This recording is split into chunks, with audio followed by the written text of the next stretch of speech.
Si alias Ayan, based sa initial information sa Philippine Army, is yara miyembro sa Southwest Front o kon SWF, isa ka frente o kon guerrilla front sa New People's Army sa sur nga bahin sa Negros Occidental kung sa din ginakonsiderar sa Philippine Army nga nabungkag na kag ang si alias Ayan nga napatay kahapon diriya sa mismo sa sitio Cambugiot sa Banwa or sa syudad sang Sipalay, Barangay Kamindangan is kuno nagapangolekta sang revolutionary tax mga kabrigada. Pero diri kahapon pasado las 2 ang hapon mismo ga klase ang mga eskwela or ang mga teachers and including ang mga estudyante. Ang ari nga eskwelahan malapit lang sa proper sang barangay Kabindangan, around mga siguro mga 5 to 10 kilometers away mismo gikan sa proper sang barangay Kamindangan sa syudad sang Sipalay.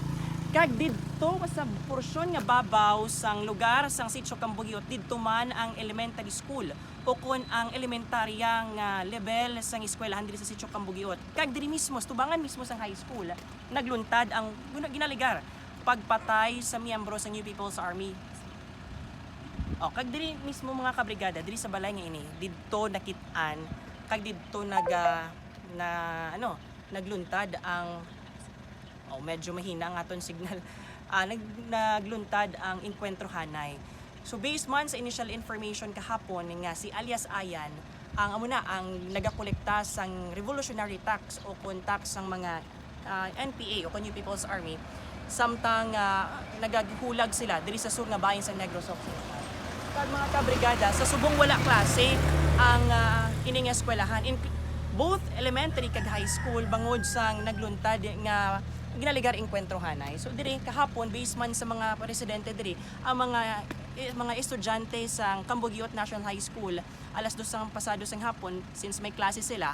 Ang iban naligkalilipong, ang iban nagakurog sang kahadlok bangod man sang paglinok panay. Kag based man sa initial information nga nakuha naton sa mga residente diri sa may sitio Cambugiot nga may nabatian sila mga pulo kalupok sang armas luthang. Pero gindibunk Manila ang mga allegations nga mayara sang bayluhanay sang lupok.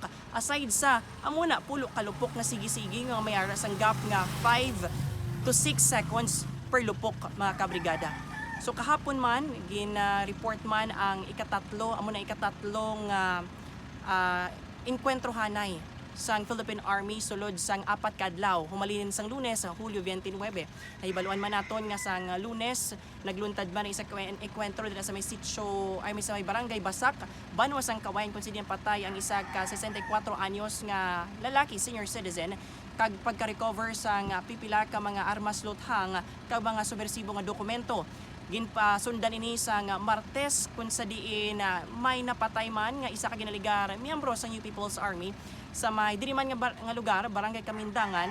Kag amo nang kahapon Webes pasado las 2 ang hapon diri mismo sa sitio Cambugiot sa may barangay Kamindangan nagluntad ang isa ka ginaligar enkwentro kag napatay si alias Ayan nga sa karon wala pa sang information or further information about sa identity ni alias Ayan.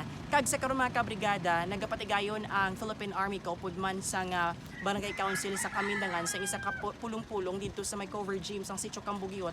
Ang istoryahan na natabok hapon nga pag-enkwentro hanay diri bangod suno man sa mga residente diri sa sining nga tuig 2024 amo ni ang first time kag do sa aton man gani do ka kululba makabalaka gid ang sitwasyon bangod malapit lang ini sa lugar kung diin mayara sang ongoing nga klase. So balanta naman kung encounter kag lupok ng istoryahan kag bala ang pag-istoryahan to whom it may concern kun bala.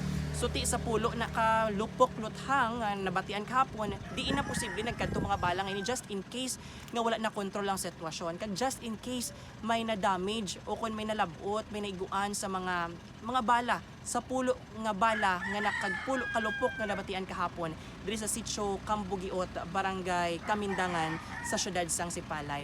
So mga kabrigada, hundreds of course including high school and elementary, hundreds nga mga estudyante sa karon nga adlaw ang wala sang klase bangod sa nagluntad nga to. Of course ang mga teachers nila nagakabalaka man ang ilang nga mga mga pamilya, ang ilang mga estudyante nagakulurog bangod sang natabo nga pag-enkwentro nga ginaligan enkwentro. Pero sa iban gan isuno sa iban nga mga residente diri wala enkwentro.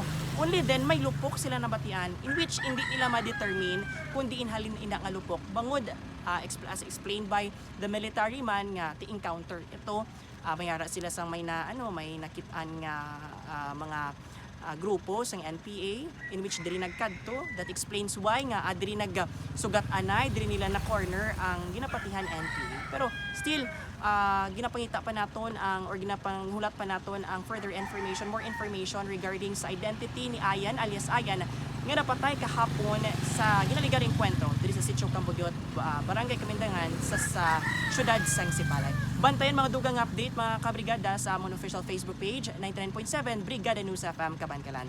In the heart of changing lives, ini si Brigada Raymond Titong kaupod kay Brigada Dina Hirona kag Brigada Darel Rada sa 99.7 Brigada News FM Kabankalan, the Music and News Authority.